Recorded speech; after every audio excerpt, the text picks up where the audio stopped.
Graça e paz, meus irmãos e irmãs, que a graça e a bondade do Senhor esteja com vocês, abençoando a sua vida e abençoando todos da sua casa também. Seja bem-vindo a mais uma aula da nossa Escola Bíblica Dominical Online. Ainda estamos trabalhando dentro desse tema geral que é o povo de Deus e a sua missão. Como nós falamos no começo, estamos tratando aqui de duas doutrinas bíblicas que a teologia se debruça em estudar, que é a eclesiologia, que é o estudo da igreja, o estudo do povo de Deus, e também missiologia, que é o estudo das missões, aquilo que a igreja tem como incumbência no mundo.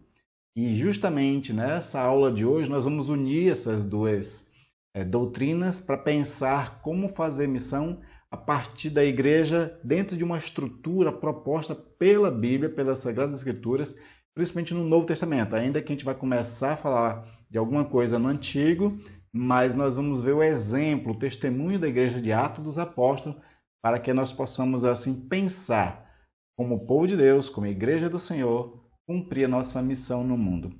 Eu quero fazer uma leitura inicial no finalzinho da carta de Paulo aos Romanos, já no capítulo 16, o último capítulo, e aí eu vou dar ênfase à saudação que ele está fazendo aqui, por conta de que tem alguma coisa aqui bem interessante para nós já começarmos a ficar bem atento para aquilo que nós vamos falar nessa aula. Eu vou começando lendo a partir do versículo 8, que diz o seguinte: Saúdem Ampliato, meu querido amigo no Senhor. Saúdem Urbano, que é nosso cooperador em Cristo, e também meu amado Estaques. Saúdem Apeles, aprovado em Cristo. Saúdem os da casa de Aristóbulo. Saúdem meu parente Heródio. Saúdem os da casa de Narciso, que estão no Senhor. Saúdem Trifena e Trifosa, as quais trabalham no Senhor. Saúdem a querida Priscila, que também muito trabalhou no Senhor. Saúdem Rufo, eleito no Senhor, e igualmente a mãe dele, que também tem sido mãe para mim. Saúdem Asícrito, Flegonte, Hermes, Pátrobas, Hermas e irmãos que se reúnem com eles. Saúdem Filólogo, Júlia, Nereu e sua irmã. Olimpas e todos os santos que se reúnem com eles. Saúdem uns aos outros com um beijo santo. Todas as igrejas de Cristo mandam saudações. Nessa leitura que acabei de fazer, Paulo está saudando muitas pessoas que são cooperadoras, pessoas que de alguma forma ajudaram no seu ministério, ou pessoas que estão servindo a Deus, pessoas queridas. Mas a ênfase que eu encontro aqui é que está saudando pessoas e todos os que se reúnem na casa dessas pessoas. Porque é isso que nós vamos refletir um pouquinho sobre templo e casas, como instrumentos de Deus para cumprir a sua missão no mundo. Vamos orar ao Senhor primeiro e pedindo dele a graça, a sabedoria, a luz do Espírito Santo para que nós possamos abrir a Bíblia, estudá-la e compreendê-la. Oremos. Pai amado e querido, te louvo e agradeço pela tua bondade e riqueza, Senhor, para conosco. Riqueza, Senhor, que foi revelada através das Sagradas Escrituras. E é ela que nós vamos agora, Senhor, estudar. Principalmente nesse tema, Senhor, que tem a respeito do teu povo e a sua missão. Nos ajuda na compreensão dos textos, que fiquem claros para nós e possamos aprender mais de Ti, Senhor. Aprender sobre a nossa missão e como Tu queres nos usar. Pai Santo, te louvo e te agradeço pela ajuda do Espírito Santo que em nós habita. Amém. Amém. Vamos primeiro pensar a respeito da igreja no Antigo Testamento, né? A teologia reformada, de uma certa forma, ela reconhece que o Antigo Testamento tinha um aspecto também dessa configuração de igreja que era o povo de Israel. Era uma Assembleia de Deus também, era uma Assembleia reunida que professava a fé no único Deus. Então, eles, de uma certa forma, eles também eram uma eclesia. E vamos ver como é que funcionava isso no Antigo Testamento, na Antiga Aliança. Nós temos aqui primeiro que existem três elementos centrais nessa aliança mosaica estabelecida por Moisés através ali daquilo que ele ouviu de Deus e ensinou ao povo de Israel. Esses três elementos centrais eram o seguinte: existia a questão dos sacrifícios, a qual nós já abordamos antes, os sacerdócios e o tabernáculo. O sacrifício era todos aqueles rituais que Deus tinha estabelecido para a purificação de pecados do povo quando assim eles praticavam pecado. Você tem ali, por exemplo, em Levítico, uma lista enorme de quais animais usar para cada tipo de transgressão. E esses sacrifícios eram feitos no tabernáculo pelos sacerdotes. Essa era a forma e os elementos centrais no Antigo Testamento, principalmente por conta ali dessa aliança mosaica, essa aliança anterior à pessoa de Jesus Cristo.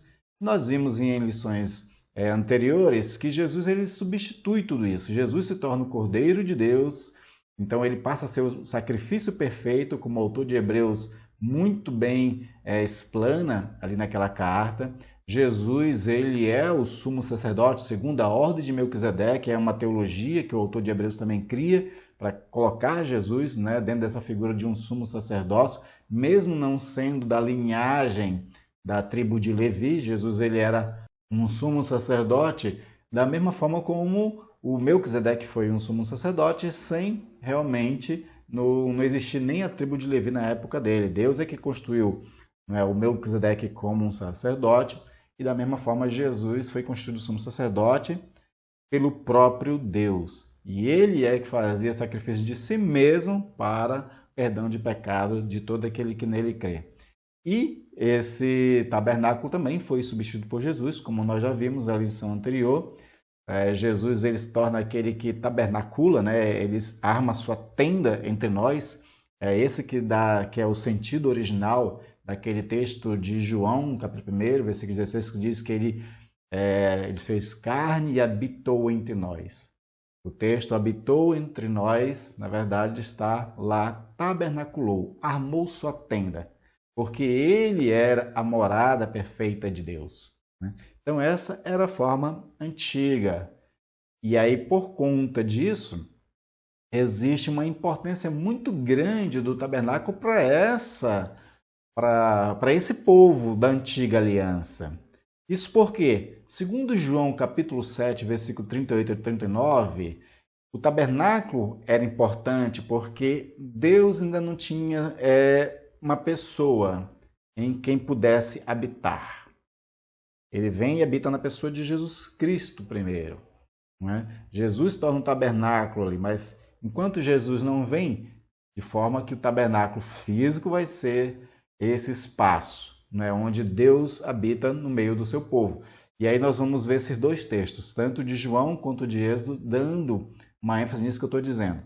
João diz o seguinte: aquele que crê em mim, como diz as Escrituras, do seu interior fluirão rios de água viva.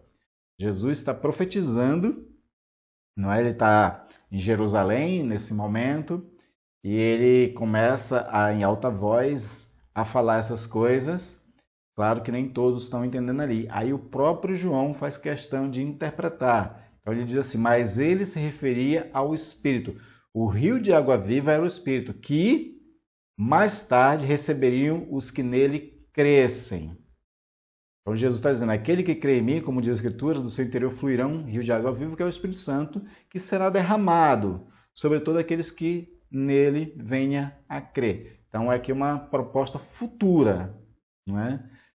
Aí olha só o que o João termina dizendo para fazer essa compreensão perfeita. Ele diz assim: pois o Espírito Santo até aquele momento não fora concedido, porque Jesus não havia sido ainda glorificado. Ou seja, Deus, na pessoa do Espírito Santo, ainda não tinha sido dado a toda a igreja, a todas as pessoas, aos que crescem em Cristo. Por quê? Porque Jesus ainda não tinha sido glorificado. Quando você vai para João capítulo 16 e no capítulo 14 também, Jesus dá essa ênfase, dizendo assim: é necessário que eu vá para que o Espírito Santo venha. Porque se eu não for, o Espírito Santo não será mandado a vós. Então, quando Jesus é morto na cruz do Calvário, ele ascende aos céus e, conforme o próprio Jesus em João 14 e também em João 16, ele diz que ia rogar ao Pai para enviar o Espírito Santo. Aí que o Espírito Santo vem e habita na igreja, nos crentes, nos salvos eleitos do Senhor por intermédio da fé.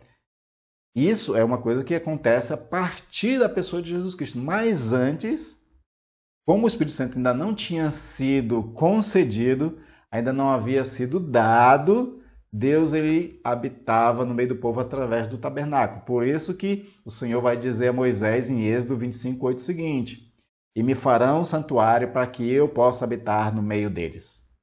Quando Moisés construiu o tabernáculo do Senhor e colocou a Arca da Aliança lá no Santíssimo dos Santos, o Santo dos Santos, aquele terceiro espaço onde só o sumo sacerdote podia entrar ali uma vez por ano, aí eles consagram o templo e nessa consagração vem aquela nuvem de glória e se faz presente ali no tabernáculo, né?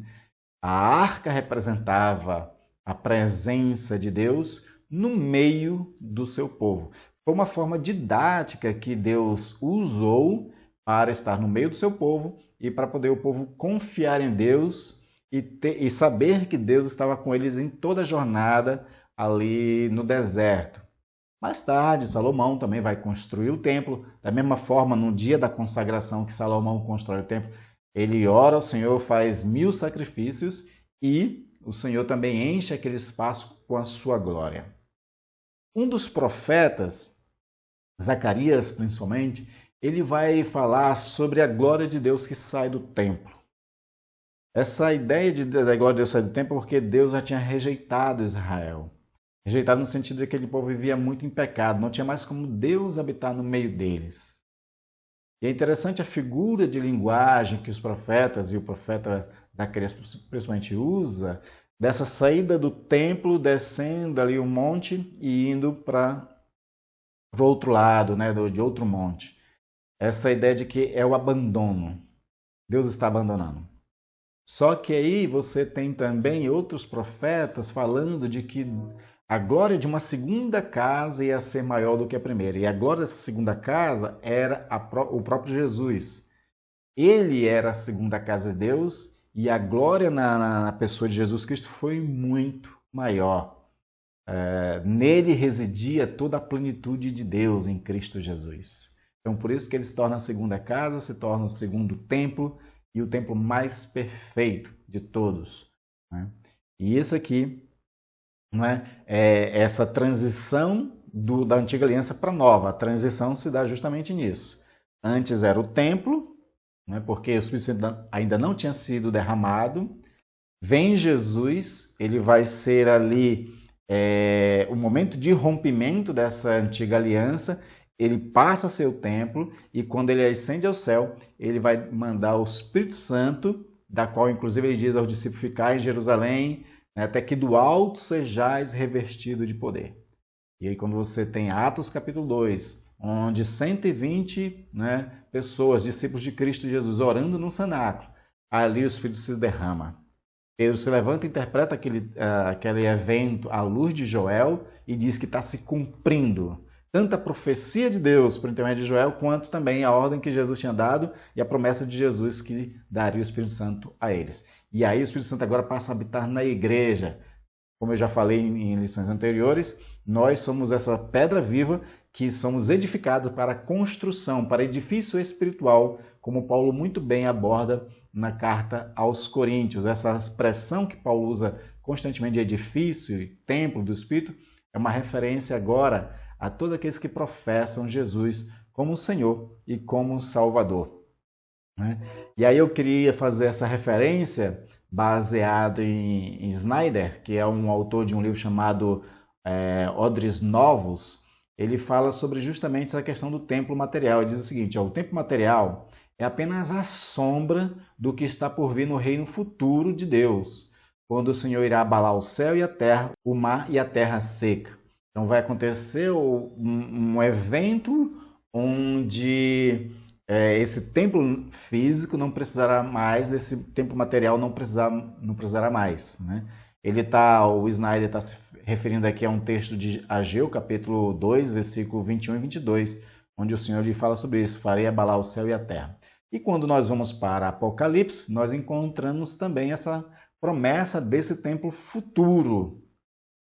No Apocalipse capítulo 13 fala sobre isso, no versículo 6.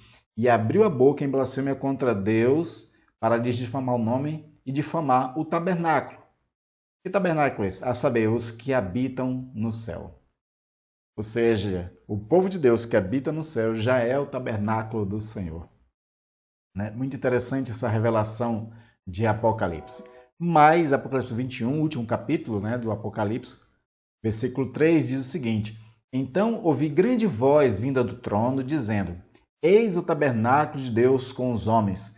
Deus habitará com eles. Eles serão povos de Deus e Deus mesmo estará com eles.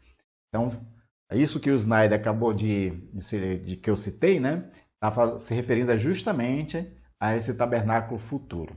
Enquanto esse tabernáculo futuro ele não é totalmente constituído com todos os salvos, todos os eleitos, né, que só vai acontecer no final dos tempos, nós podemos entender que já existe um tabernáculo aqui na terra também, que é o povo de Deus. De uma certa forma, o Senhor habita no meio do seu povo também aqui, através da nova aliança estabelecida na pessoa de Jesus Cristo. Né? Baseado em João 4, versículo 22 a 24, a gente entende que já não existe mais um lugar na terra que seja necessário para o sacrifício, né? Pois o sacrifício já foi feito uma vez por todas em Cristo Jesus. Jesus já fez o sacrifício perfeito no seu corpo, então Jesus está respondendo aqui à mulher samaritana de que já não existe um lugar na terra, nem naquele monte onde eles estavam, nem no monte de Jerusalém, porque essa é a pergunta da mulher samaritana. Ela pergunta: onde é que nós devemos adorar a Deus? Neste monte, conforme nossos pais disseram, a qual Jacó, inclusive, né, estabeleceu aqui uma fonte, ou em Jerusalém, como dizem os judeus? Isso que ela pergunta. E aí Jesus disse que chegará a hora, e já chegou, em que os verdadeiros adoradores adoram o Pai em espírito e em verdade. Então não é nem aqui mais e nem em Jerusalém, porque o próprio sacrifício já foi feito na pessoa de Jesus Cristo.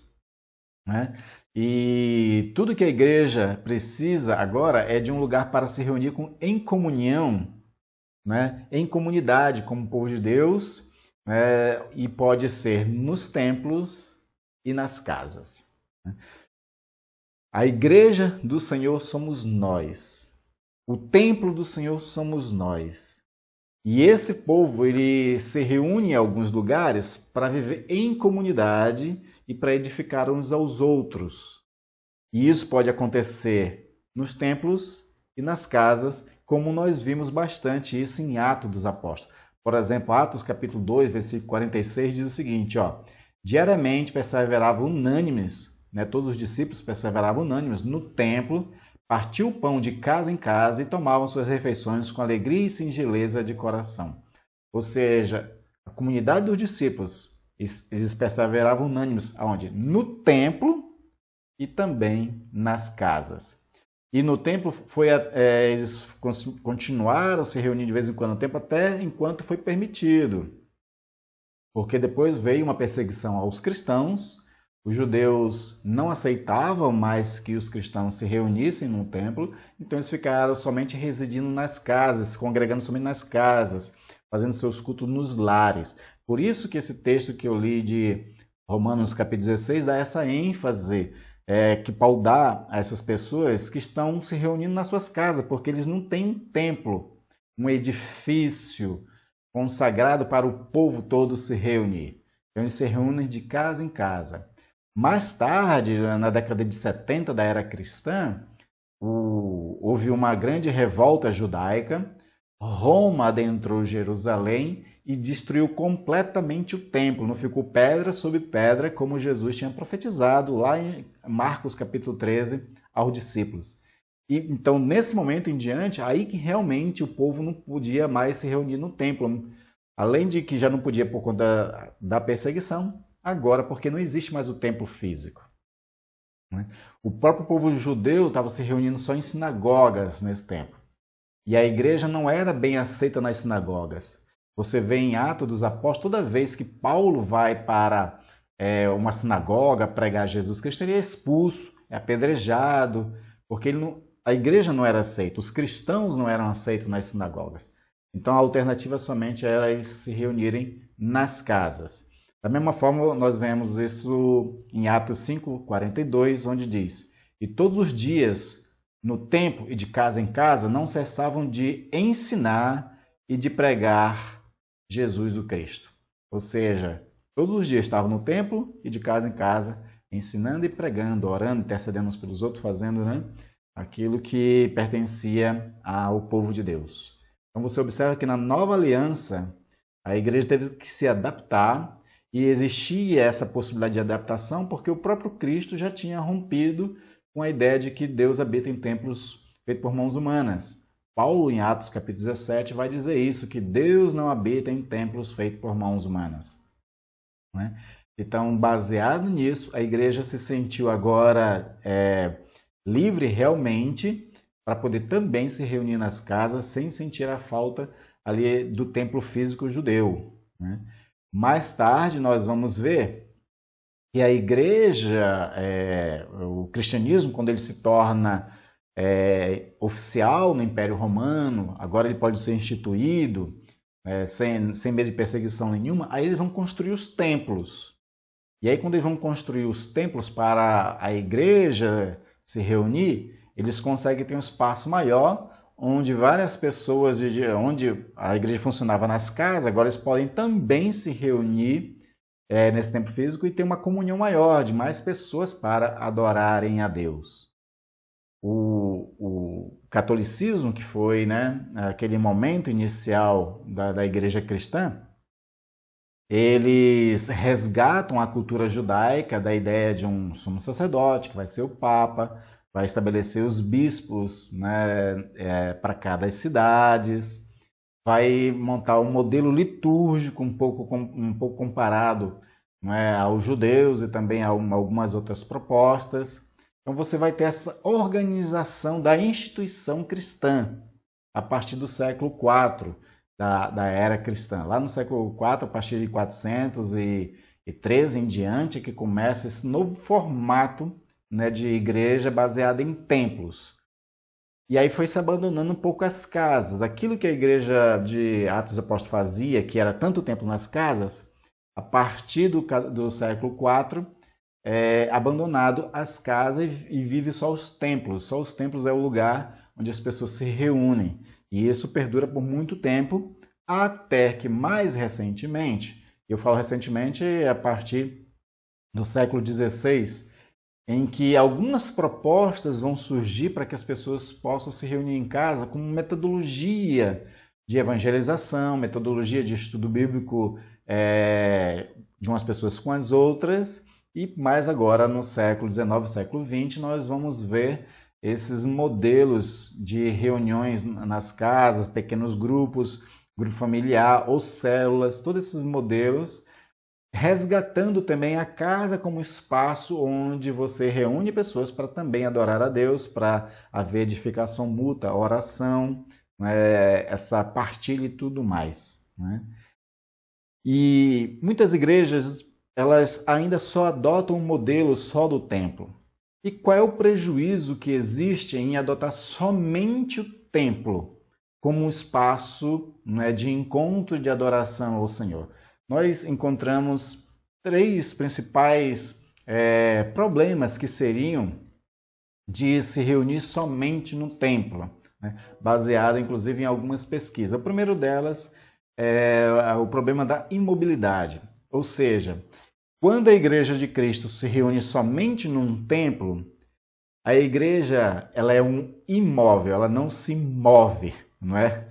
Então ela fica imobilizada na sua missão em boa parte dela, principalmente as igrejas de um perfil muito mais tradicional. Então ela fica muito imobilizada, ou seja, aquilo que foi mensagem de Jesus de ide, esse modelo de templo diz aí assim, ficai, né? Em vez de ir, as pessoas ficam no templo. Também aquela ideia de procurar os perdidos é trocada pelo deixar que eles nos procurem. Né? Você vê que a maioria das pessoas, hoje em dia, elas não vão atrás de pessoas lá onde elas estão para alcançar, pregar o evangelho para elas. Isso acontece às vezes muito raramente através de alguns membros que têm uma chamada mais evangelística, que gosta de evangelizar, de testemunhar, e eles fazem isso com amigos, colegas de trabalhos e outras pessoas. Mas isso é muito raro. Não é a igreja inteira fazendo isso, porque a igreja inteira ela acaba se acomodando. Esse comodismo de ficar somente se reunindo no templo faz com que elas acabem deixando que as pessoas que devem procurar a igreja.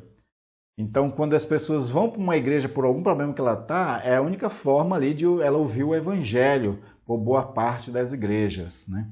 Então, a imobilidade é um dos problemas. O segundo é a inflexibilidade, porque a igreja institucional baseada no templo, ela acaba tornando rígida as suas formas. Então você tem a figura do pastor, presbíteros, diáconos ou outro tipo de liderança.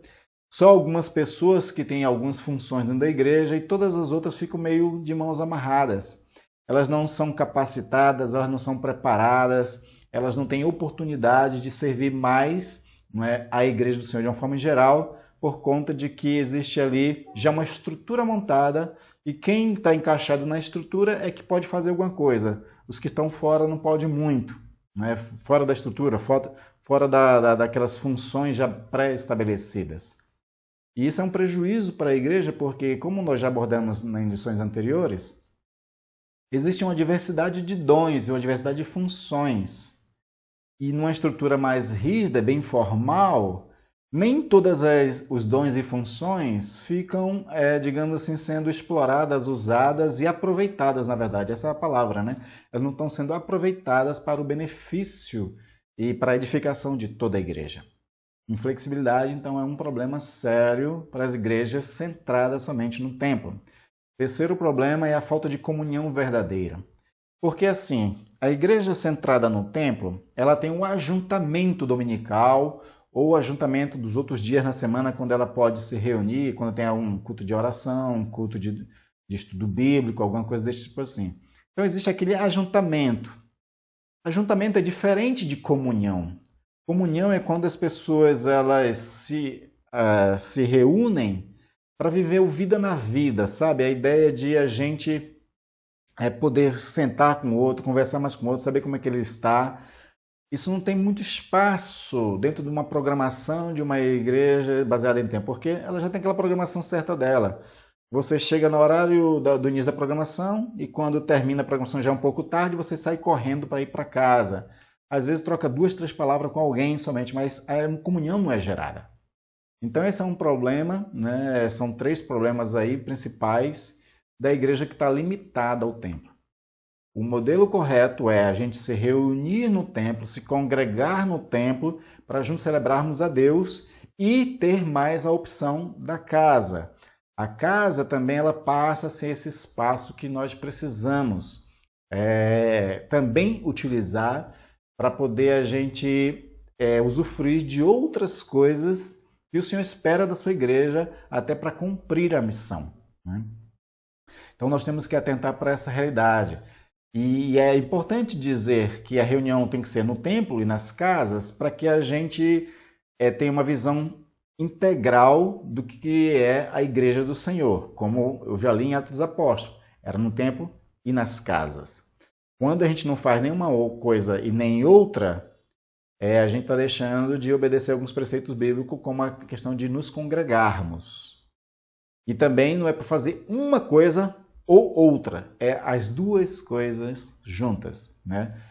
Quando tem as reuniões no templo, a gente se reúne lá para a atividade programada e nós ali temos um momento de alegria com a igreja toda, né? Toda a igreja reunida. E a casa como um trabalho mais específico para comunhão e outras coisas que nós vamos já ver. Então, se congregar é muito importante, no templo e nas casas. A ênfase é dada por Hebreus, lá em capítulo 10, versículo 25, diz sobre isso, dizendo assim: não deixemos de congregar-nos, como é costume de alguns. Antes, façamos admoestações e tanto mais quanto vedes que o dia se aproxima. O alerta e a recomendação do autor de Hebreus é que as pessoas se congreguem, primeiro, porque alguns têm costume de não querer se congregar. E segundo, porque as pessoas elas devem ser admoestadas nesse espaço de congregação, e o admoestado aqui é no sentido de ser ensinada sobre a palavra de Deus, por conta do quê? Do que o dia está se aproximando, a vinda de Cristo está se aproximando. E uma vez que a vinda de Cristo está se aproximando, mais ainda nós temos que nos encher de fé e de conhecimento do Senhor nosso Deus, que acontece nessa reunião no templo e que também acontece nas casas, quando a gente também tem um momento de partilha das Sagradas Escrituras uns com os outros. Atos Apóstolos, capítulo 12, versículo 12, também fala sobre isso, dizendo: considerando ele a sua situação, resolveu ir à casa de Maria, mãe de João, cognominado Marcos, onde muitas pessoas estavam congregadas e oravam. Hebreu diz que não é para deixar de se congregar. E Atos 12 é mais um texto que fala das pessoas que estavam congregadas na casa de Maria, mãe de João Marcos, que é conhecido na Bíblia, né? Então nós vemos isso como uma importância de se reunir, nos congregar, tanto para uma celebração coletiva, né, maior, com todos os membros que compõem uma igreja local, como também nas casas, para ser esse espaço onde a gente ora pelos outros e muito mais. E aí eu queria trazer para nós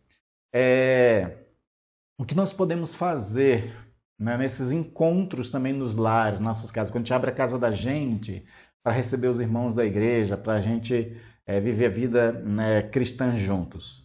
E aí tem uma coisa muito interessante, né? A comunhão ela tem que acontecer entre o povo de Deus. Então você pode, de vez em quando, fazer na sua casa, ou o irmão faz outra e você vai na casa dele, para ter um momento somente de alegria mesmo, de você levar uma comida, né? Ou fazer ali um churrasco, aproveitar um momento com os irmãos, estabelecer e fortalecer mais as amizades entre as pessoas, né? Então essas coisas são muito boas para fazer. Mas pensando na questão da edificação e da missão do Senhor, eu quero trazer aqui 4 propostas como podemos usar nossa casa para cumprir a missão da evangelização, da edificação, de testemunhar Cristo, né, para outras pessoas. A primeira delas é que nas casas dá para acontecer a verdadeira comunhão, viver de verdade uma comunhão. É a proposta de vida na vida, como diz um autor americano, né? Essa vida na vida é quando a gente realmente começa a estabelecer um relacionamento com as pessoas de uma forma que não é intromissão, mas é de realmente um relacionamento de troca, de amizade, de ajuda mútua, de companheirismo, de parceria. Essa comunhão que a gente estabelece, né, quando a gente convida alguém para nossa casa ou a gente vai na casa de alguém, faz com que isso aconteça.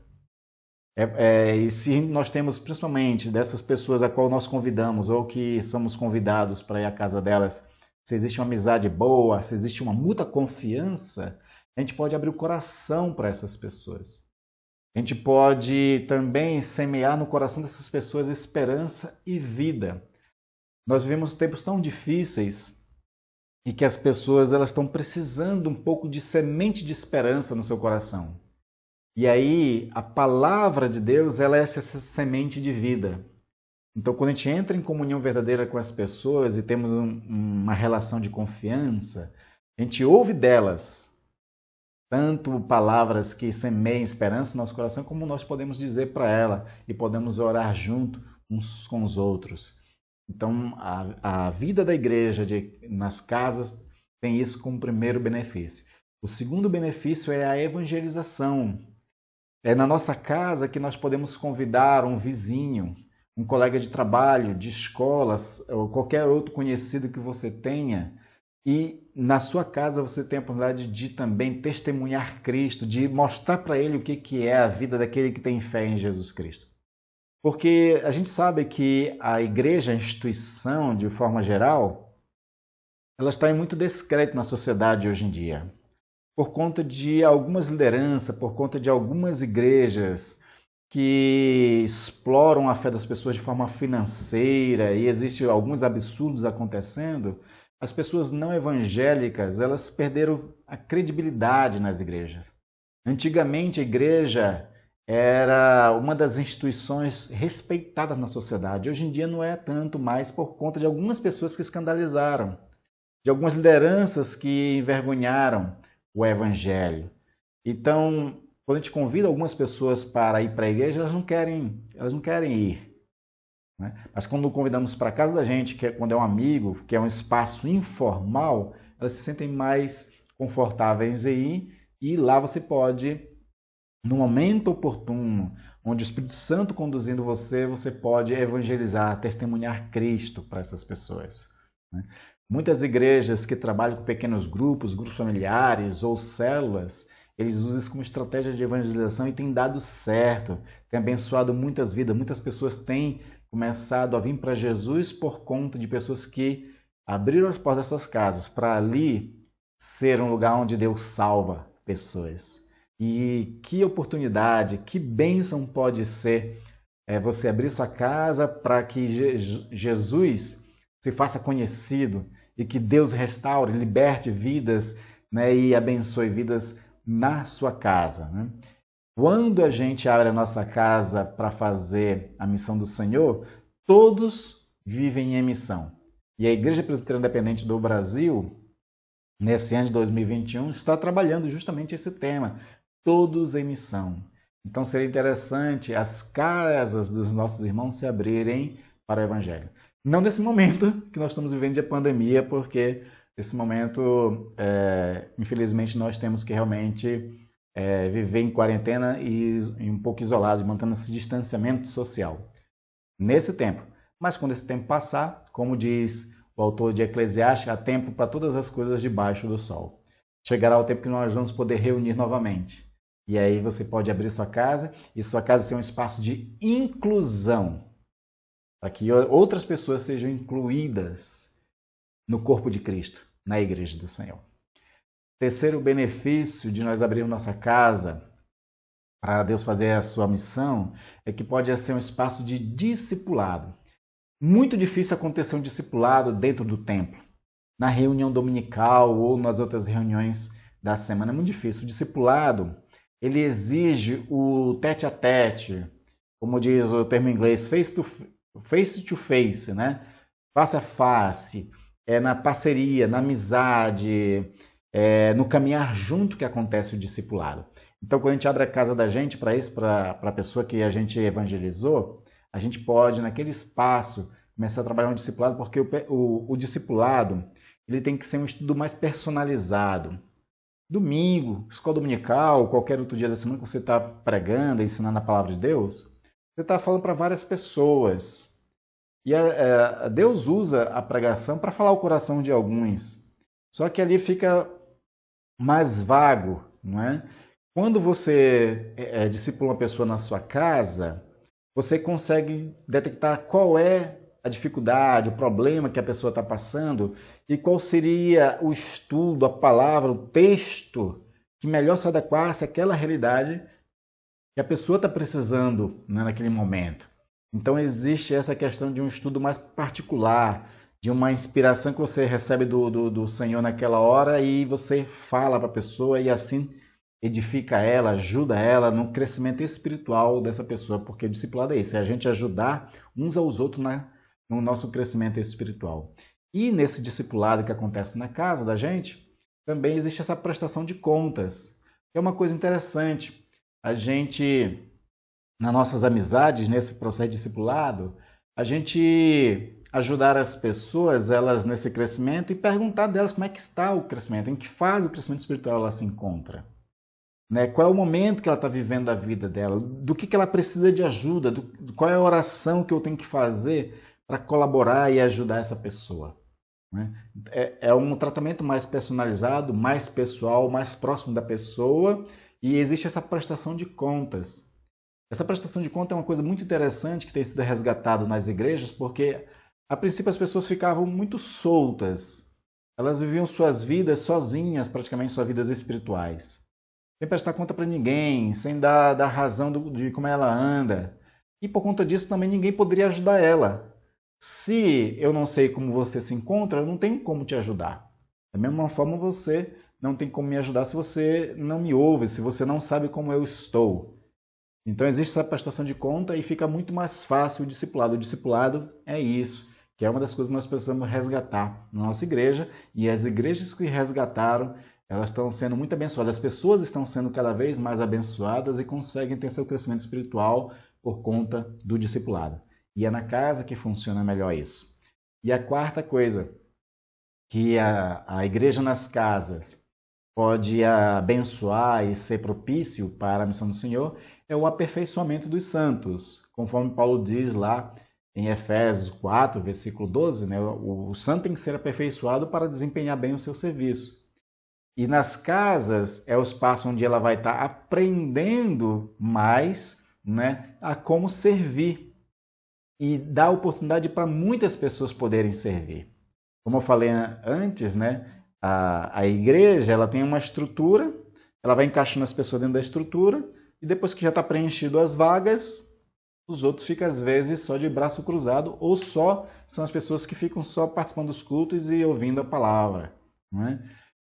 Na casa da gente, quando a gente tem uma programação bem organizada, todos recebem oportunidades. Né? Todos ali recebem uma função, todos podem contribuir com um dom que recebeu de Deus.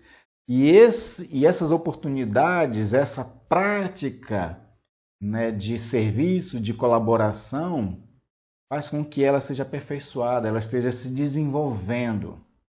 Sem oportunidade não tem como se desenvolver. E nas casas, as casas não têm as regras da hierarquia e da estrutura estabelecida. Nas casas todos podem servir com os seus dons. Então eu estou trazendo esse estudo para falar sobre o povo de Deus e sua missão, para essa realidade de Atos dos Apóstolos, principalmente, né, de que Deus utilizava e se favorecia na sua missão do que podia ser feito no templo e nas casas. O templo é o espaço onde nós podemos congregar mais pessoas para ouvir uma pregação, né, por alguém que estudou, se aprofundou nas Sagradas Escrituras.